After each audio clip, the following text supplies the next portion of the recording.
ఇప్పుడే country delight యాప్ని download చేసుకోండి. Download the country delight app now.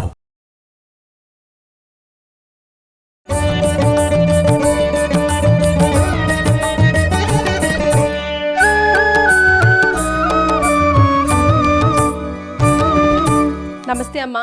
నమస్తే తల్లి. సో నవరాత్రుల్లో భాగంగా 6వ రోజు అమ్మవారు ఏ అవతారంలో మనకి కనిపించబోతున్నారు?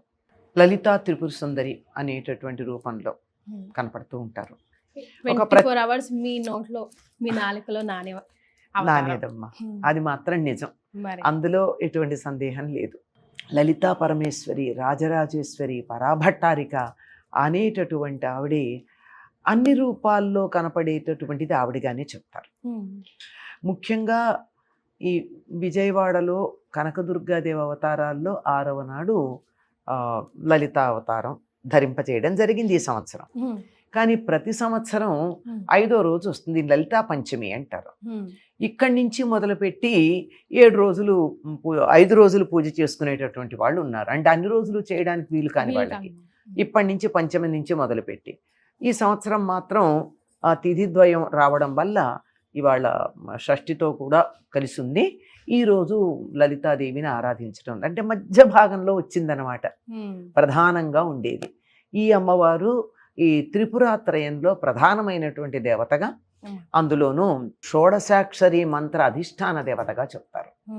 అమ్మవారికి సంబంధించినటువంటి మంత్రం షోడశం 16 అక్షరాలతో ఉన్నటువంటిది. అన్నిటికన్నా ఉన్నత స్థాయిలో అమ్మవారికి సంబంధించినటువంటి మంత్రంగా చెప్పేటటువంటిది ఉంది. దానికి అధిష్టాన దైవం. ఈవిని గురించి మనం లలితా రహస్యనామ సహస్రం చదివేటప్పుడు ప్రార్థనా శ్లోకంలోనే చెప్పుకుంటాం కదండి అమ్మవారి గురించి. సింధూరారుణ విగ్రహాం త్రినయనాం మాణిక్యమౌళి స్ఫురత్తారా నాయక శేఖరాం స్మితముఖీమాపీన వక్షోరుహాం పాణిభ్యామలి పూర్ణరత్న చషకం రక్తోత్పలం బిభ్రతీం సౌమ్యాం రత్నకటస్థ రక్తచరణాం ధ్యాయేత్ పరామంబికాం అని చెప్తాం. అలాగే అరుణాం కరుణాతరంగితాక్షీం ధృతపాశాంకుశ పుష్పబాణచాపాం అణిమాదిభిరావృతాం మయూఖైరహమిత్యేవ విభావయే భవానీ అని ఆ లలితా పరమేశ్వరు గురించి ప్రార్థించుకుంటాం. ఆవిడ చక్కగా లేత ఎరుపు రంగులో ఉంటుంది, సరిగ్గా దాడిమి కుసుమ ప్రభ దానిమ్మ పువ్వు రంగులో ఉంటుంది. అప్పుడే ఉదయిస్తున్నటువంటి సూర్యుడి కాంతి ఆవిడ చుట్టూతా వ్యాపించినట్టు, కోటాను కోట్ల ఉదయ సూర్యుల కాంతి ఆవిడ చుట్టూతా ఉన్నట్టు ఉంటుంది.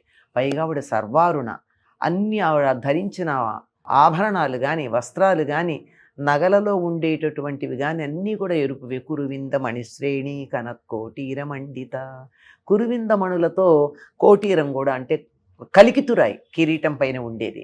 అలా ఉండేటటువంటి తల్లి 4 చేతుల్లోనూ ఆయుధాలు ధరించి దేవతలని సంరక్షించటం కోసం ఆ హోమకుండంలోంచి ఆవిర్భవిస్తూనే పనికి బయలుదేరింది ఆవిడ. కొంచెం సేపు విశ్రాంతి తీసుకుంటానని అనలేదు. దేవకార్య సముజ్జత చిదగ్నికుండ సంభూత దేవకార్య సముజ్జత. చిదగ్నికుండల నుంచి ఆవిర్భవించటం ఏమిటి, దేవకార్యం కోసం పరిగెత్తడం ఏమిటి. ఒక్క క్షణం కూడా విశ్రాంతి తీసుకోవాలా. సిద్ధంగా ఉందా అనడానికి సంకేతం ఏమిటంటే ఆవిడ ఆవిర్భవిస్తూనే చేతుల్లో ఆయుధాలతో కనిపించింది. రాగస్వరూప పాసాఢ్య క్రోధాకారాంకుశోజ్వల మనోరూపేక్షు కోదండ పంచతన్మాత్ర సాయక, ఇవన్నీ ధరించి మరి ఆవిడ ఒక్కసారిగా ఆవిర్భవించింది. ఇలా ఆవిర్భవించింది, అలా వెళ్ళి యుద్ధం చేసింది, భండాసురుని సంహరించింది. మొత్తం అన్ని అమ్మవారికి సంబంధించిన అవతారాలు, వాటన్నింటి యొక్క సమగ్ర సమన్వయ సంపూర్ణ స్వరూపం ఏదైతే ఉందో అది లలితా పరమేశ్వరిగా మనం చెప్పుకోవచ్చు. అతి సౌమ్యమైనటువంటిది. లలిత అంటే లోకాలన్నింటినీ లాలించి పాలించేటటువంటి తల్లి అని అర్థం. తెలుగు వాళ్ళ అదృష్టం ఏమిటో చెప్పనా, తల్లి అనే పదమే తిరగేస్తే లలిత. అవును కదమ్మా, అదే మనందరికీ తల్లి. అటువంటి లలితా పరమేశ్వర అవతారంలో ఈ 6వ రోజు, నిజానికి లలితా పంచమి 5వ రోజు రావాలి. 11 రోజులు ఈసారి దసరాలు జరుగుతున్నాయి గనక 10 అవతారాలు వచ్చాయి గనక ఆవిడ 6వ రోజుకి వచ్చాయి. ఈరోజు మనం తప్పకుండా చేయాల్సినవి, పాటించవలసిన నియమాలు అమ్మ. ఇంతకు ముందు 5 రోజుల వరకే నియమం పెట్టుకున్న వాళ్ళు ఈ రోజు నుంచి ప్రారంభించుకోవచ్చు అమ్మ. లలితాదేవిని లలితా రహస్యనామ సహస్రంతో పారాయణ చేయొచ్చు. ఆ తర్వాత ఖడ్గమాల ఉంది, ఆ తర్వాత త్రిశతి ఉంది. వీటన్నింటితోనూ ఆ తల్లిని చక్కగా పూజించుకోవచ్చు. చాలా ప్రసన్నంగా ఉంటుందమ్మా. సుఖారాధ్య, సుఖంగా ఆరాధించదగింది. హాయిగా సుఖంగా కష్టపడకుండా సున్నితంగా ఆరాధించుకోవచ్చు. ఎస్.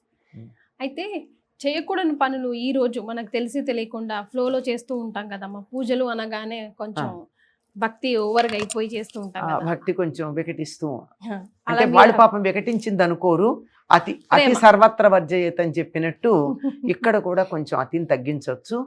హాయిగా సౌమ్యంగా పూజ చేసుకోండి.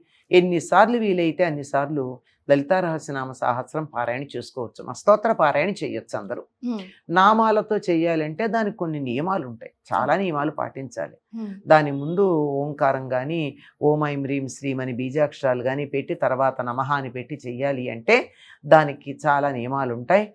మామూలుగా పూజించుకోదలుచుకున్నటువంటి వాళ్ళు హాయిగా తప్పులు లేకుండా లలితా పరమేశ్వర్ని కుంకుమార్చన చేసుకోండి. హ్మ్. దీనికోసం మీరు కోటాను కోట్లు డబ్బు ఖర్చు పెట్టక్కర్లేదు. ఎస్. అందుబాటులో ఉన్న పూలతో ఇంత కుంకుమ వేసి మీకు అందుబాటులో ఉన్న నైవేద్యాలు పెట్టండి. అంతే. హాయిగా చేయండి, Yes. సంతోషంగా ఉండండి. సున్నితమైన తల్లెమ్మ ఆవిడ, మరి మనం మోటగా చెయ్యొద్దు. హ్మ్. సో సున్నితంగానే డీల్ చేయాలి. అదే. చాలా సంతోషం అమ్మా, ధన్యవాదాలు. సర్వమంగళ మాంగళ్యే శివే సర్వార్థ సాధికే శరణ్యే త్ర్యంబకే గౌరీ నారాయణి నమోస్తుతే. స్వస్తి.